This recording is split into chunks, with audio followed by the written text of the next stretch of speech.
G'day, welcome to Mark and Sam After Work. Today I want to do a video in regards to buying a ELR rifle or a long-range precision rifle. Comes down to precision in most fashions, but certainly more orientated to the extended long range or extreme long range in the way of the features that I want to talk about you should be looking for in a rifle. And I suppose the first bit I'd say is the moment there's precision in the name, or the salesman or the company is trying to tell you that it's very accurate, has very little to do with actually what you want. As much as yes, you want something accurate, the likes of a guarantee of a 1 MOA or half MOA is very subjective. It's not like buying horsepower in an engine, which is measurable. The accuracy is much more about how you shoot it, and that's the far more relevant detail, and that comes down to not only your form, your setup, how you've set up the rifle, all the rest of it, but it also comes down to lots of other subjective features. So really, getting a rifle with the right features or the ability of the right features is far better than a rifle that's guaranteed to do something by some salesman or some corporation. So let's move to what is relevant. What I have in front here is probably a good example of a good, accurate rifle that actually didn't suit us very much at all. And that's the reason it's here. Don't want to pick on the brand, don't want to pick on any of the features you're looking at here. All are good features in their right place, but it's a good example of, I suppose, what not to do if you're looking at buying something for ELR. What this rifle is a Seiko 85 in 223 that we bought for Sam very early on as her first rifle to start with long range shooting in excess of about, 12 years ago, something like that is when we bought this rifle for Sam.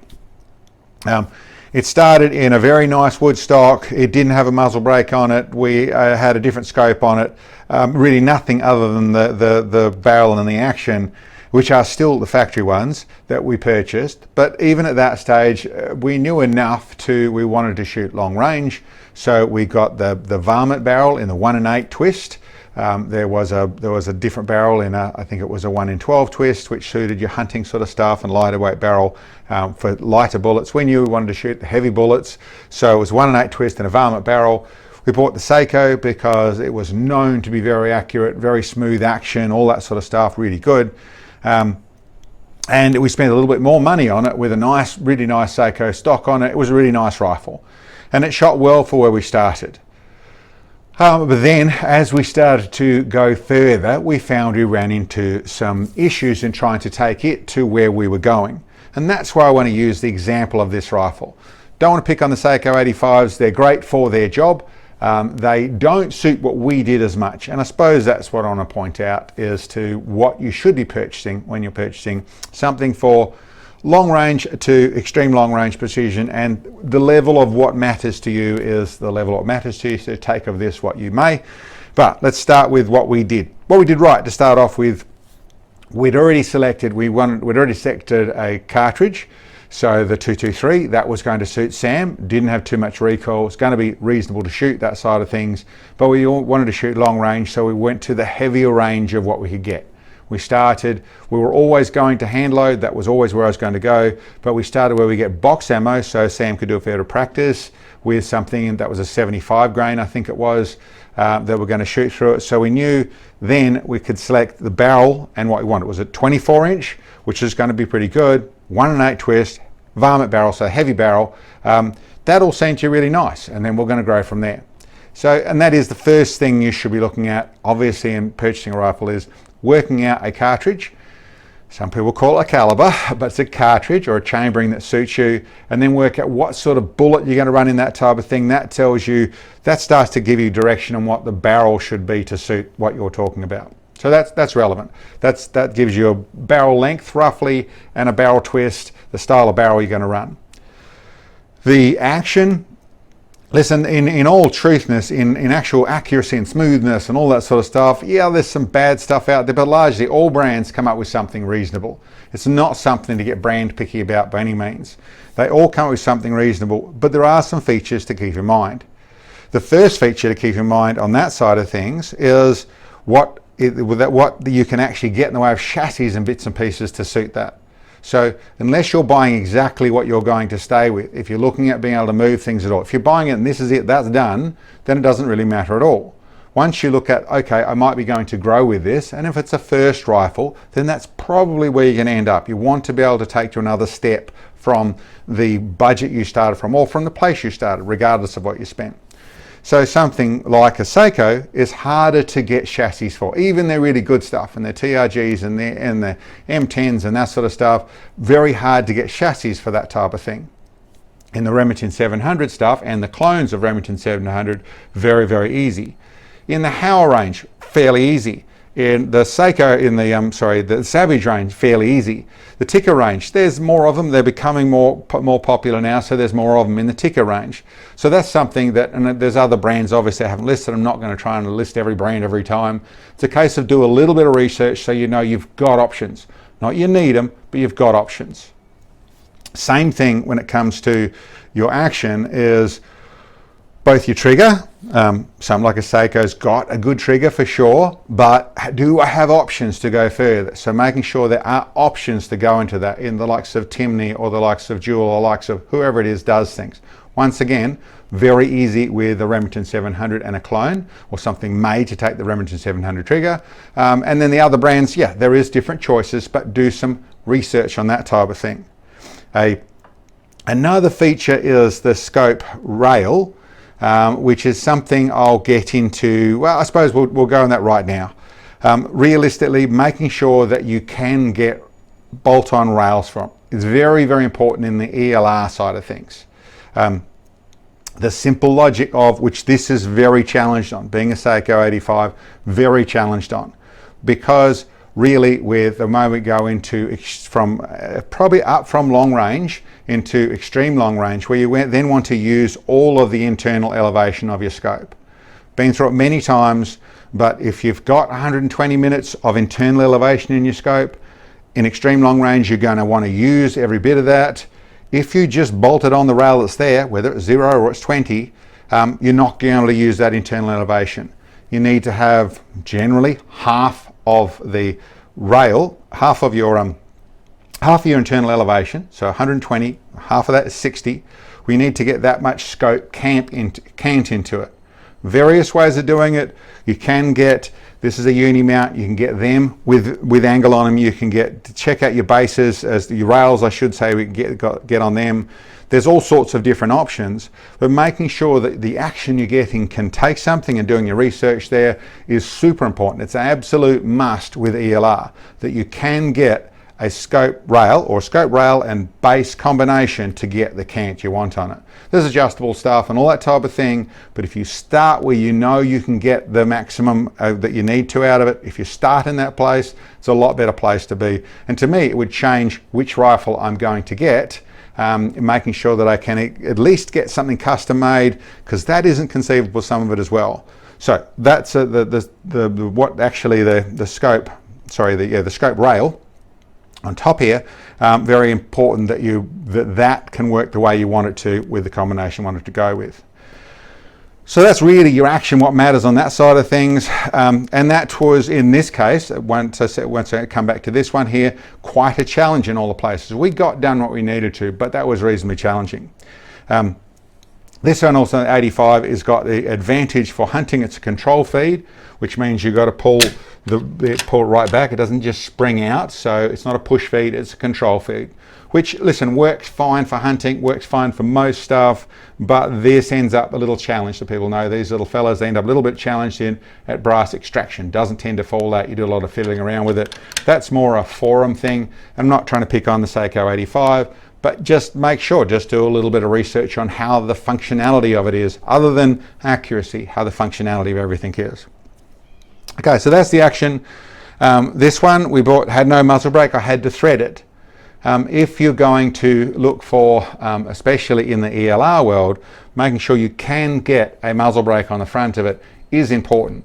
It's not an ego thing, it's not a pain thing, it's not you can't shoot with them, you can't shoot without them. If you're just shooting at range, at especially indoor or a closed roof range, then muzzle brakes generally aren't relevant, because you're not allowed to use them. Not because they're being weird, because it's too noisy for the shooters next to you. But if you're out in the field and doing the ELR side of things, and after the extremeness of accuracy, there are little benefits to having a muzzle brake in some combinations. So having a thread on the front is a good thing to go for and something to consider in what you're purchasing. So that's pretty much the barrel action, that side of things. Not getting into scope, we've got videos on scopes, but the rings and well, more to the point, the rail is super relevant. As for the chassis and things you're looking at, they're in the way of just changing it anyway. It doesn't matter if you're just buying a barrel action and you're just looking at a chassis, that's the different thing. They're bolting onto that rifle. But when you are looking at a chassis, or you're buying a rifle and a chassis is important, then there are some super valuable features to understand of a chassis. And this, like I said, is a good example of what not to do. Now, not picking on the GRS, this is a stock, a laminated stock. Really nice. They've got their special offset hand grip. They're really nice hunting and semi-precision type of thing, and a really nice option and an upgrade for most of your wood stocks you'll see around the place. So really nice on that sort of level. Also look great. So don't want to pick them on that at any form. They also give you adjustment where a lot of stuff doesn't. So this is adjustable in your cheek rest, adjustable in your length of pull. This one's a little modified, but they also have one, we have a button on here and you can slide your butt pad up and down to get your line of push, as they call it, or your butt pad height to the right place. I'll get into that in a minute, but all super good features with this sort of stock. And what stuff is a good idea to have in a chassis of any form. A negative to this is this sloping forend. Good for shooting in what it was designed for, shooting off a bag, shooting off a log, that sort of stuff, in hunting sort of option. Then it actually works quite nicely in the way of being able to position differently to get a little bit different height, that sort of stuff. For mounting a bipod, not so good. And certainly in the ELR stuff and a lot of the target stuff, when you are running bipod type of thing, making sure you have a proper mounting point, but also making sure it's flat. You don't want it angled like this so your legs kick out. You want it flat. I actually milled into this a little bit, flattened this mount point up here so I could get the bipod into that situation. But just with a Picatinny rail on there, it's on an angle and the bipod's not pointing on the angle I want. I want it directly right angles to the barrel. Most chassis are going to be like that anyway, some stocks will be like that anyway, but that angle there is something you might have to deal with. Only a small part of the detail there. One of the things this is good for, this sort of stuff, and always keep in mind, is that when your bipod's planted, you don't want to be able to twist your rifle down behind here. You want it to be able to, not to be able to lever off with a meter bar or anything, but if it twists around things, you'll find that is also telling you the strength of it, and then from transferring from leaning on the bipod to you, there can be flex. They tend to torque in the whole thing when they're actually recoiling against you. Much more relevant for a higher recoil, so something like a 223, not really a problem, but it is a relevant thing that there is some strength in the forend and the coupling to the main receiver area of your stock or your chassis. Okay, so been through trigger, you want to set up a pressure that suits you. For those people that ask, I'm generally 1 pound is where I'm at. A little bit heavy is fine, a little bit lower is fine, but generally around 1 pound. Or half a kilo for those people who talk that sort of stuff. Making sure it's adjustable and it's a nice crisp brake and all that sort of stuff really is what is something to make sure you've got the ability. Like I said, if it's upgrading it to it or if it's just making it work, that's fine. They're a good trigger anyway, awesome. But making sure you've got that covered, and that's a controlled feature you have in there. Back to really important part. Now I mentioned about the adjustability. Yes, it is important to be able to set up to get your cheek well to the right place, all that sort of stuff. That can be answered with wraps and things like that to lift it up to get it right for you, but it's a lot nicer to have it adjustable in some form or other. Two big, really important features for the bag style of shooting, rear bag shooting, so precision shooting. ELR does it, target shooting does it, that sort of thing, is a bag rider. This was not set up as a bag rider. This is much more hunting with a funny little sort of heel on the back here to use in a soft bag, and sort of worked. It's a long way back. It should always be under where your cheek rest is. That point there's a pivot point. That's where you should be resting. You shouldn't be resting all the way back here. It only matters in the very fine level, but it does matter in the very fine level. So having it all the way back is not ideal, but it's not long enough for a bag rider and what we wanted to do. This is answered by me doing a whole heap of aluminium welding and custom grinding and welding and that sort of stuff to build a bag rider. And for those people who are going to say, where do you buy one of those? I don't sell them. This was handmade to fit this rifle. And I wouldn't try and sell. Lots of grinding, complicated thing to do. And like I said, one of the things that ultimately didn't actually suit, while we're figuring things out, this wasn't the best choice of stock, because I didn't allow for a bag rider properly and found I did need to. Still got around it, and it's nice to build your own things, but the simple answer would have been, if I'd bought something different, I would have been able to, ideally, where it can bolt on a bag rider, that's a far better way to do it. Nice little flat surface, some mounting points, that sort of stuff. That's what I would much rather have and suggest to buy. Big deal, the length of pull. Listen, it is a moderately big deal. It's more of a deal if you are, the adjustability is sharing between shooters. That's important in the way of the quick adjustability. If you've just got it and it's set up, as long as you can get it to set up in the right pace. Length of pull is, eye relief is more relevant, but being able to have that buttstock so it suits you in one form or other is super important. The big deal, and what I've done here is raise this butt, even with a 223, with the muzzle brake, it still is important to get the line of push. Now what I'm talking about there is if you go straight down, where that push actually comes from, where that force is, it's going straight down over here. So having this up, if it was higher, if it was a bigger caliber, I'd have it up even a little bit further, but that is, I want really the collarbone, ideally the collarbone, which is where the rest for prone shooting and for bench shooting, really that is what's resting, where the butt pad is resting, and that point there is the fulcrum point. So that point of your collarbone is where you want the line of push to line up with. So really around here is where you want that to line up with. Different to where you're shooting offhand and it's going against your whole shoulder thing. That's a different deal. When you're actually lining up to, yes, the collarbone is actually pushing in that part of it, having that up high, it'll stop. I've had people come in with just a 223 and they had this muzzle rise, and they're coming in because they need a muzzle brake because it goes up and they lose their line of sight. What the problem generally is, when I actually look at the whole deal, is they have a very low scope, because everyone's told to have a very low scope, and then they end up with a high rifle, so they end up with their line of push is down around here, and that is where that's what causes the muzzle to come up. So we have lots of videos on that sort of stuff as well, but the big deal is having this so it's adjustable. So there's a lot of very nice chassis, certainly a lot of very nice stocks, that just doesn't come high enough. So for the way you're shooting in hunting and that type of thing, listen, largely it's not that big a deal. For precision shooting and particularly ELR shooting, you want this to come up. You do not want muzzle brakes to hold the down. There's muzzle brakes designed that force the muzzle down. You don't want that for precision shooting. You want a straightforward and back action, and you do that by making this just help you with the resistance. It doesn't go up and down, it just holds it a little bit from the straightforward and back. All the action, the chassis and everything is strong, so where nothing flexes or bends in the middle, and where it pushes is right in line with that. So it just pushes neatly against that thing and neatly pushes back. So that's about the details of what I can tell you as to important things to look for. I'll run through so it all makes sense. Really, you want an action that you can use in all the places you might want to use it.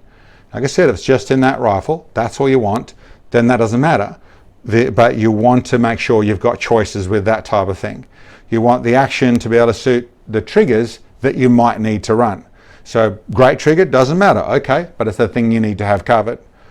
The scope rail, also very important. Your scope rail so that you can get enough angle. This is more an ELR conversation. Getting enough angle in the scope. Can't, whether it's rail and base or it's just rail or however it's done, but you need to have that sorted. That's the action. The barrel, yeah, you've got to figure out the bullet you want to use. You've got to figure out the round the bullet, you're going to be able to work out the twist, you're going to work out the length, you're going to work out the heaviness of the barrel. Generally for your precision stuff and your ELR stuff, heavier is better, up to a point anyway. It's generally a better thing. It helps with recoil as well, but that's relevant there. Thread in the front here, the last bit I'd say on thread on the front there with that is the larger thread the better. When you have a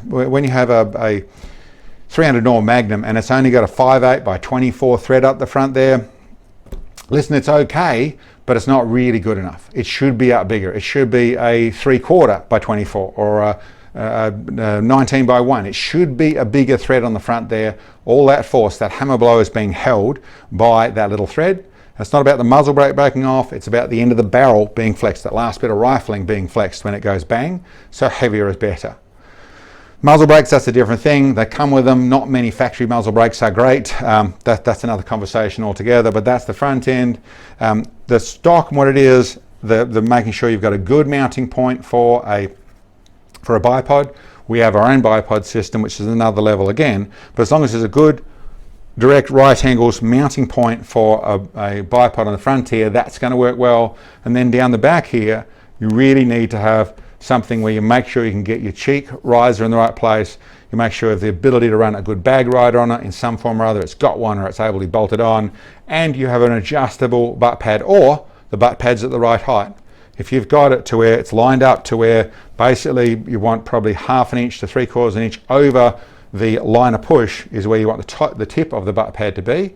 I think this one is actually still a little bit tiny low, but that place there, that is the ideal place to put it. If you have all those features, then you have a rifle that can shoot definitely very precisely. Of course, you, the trigger puller, the nut behind the butt, you still have to do your job properly, but everything else it's the engineering's in the right place. Anyway, that's one there. I hope that's worth something to some people out there. Leave all your comments and that sort of stuff below. Thank you very much for checking in, and I'll catch you next time.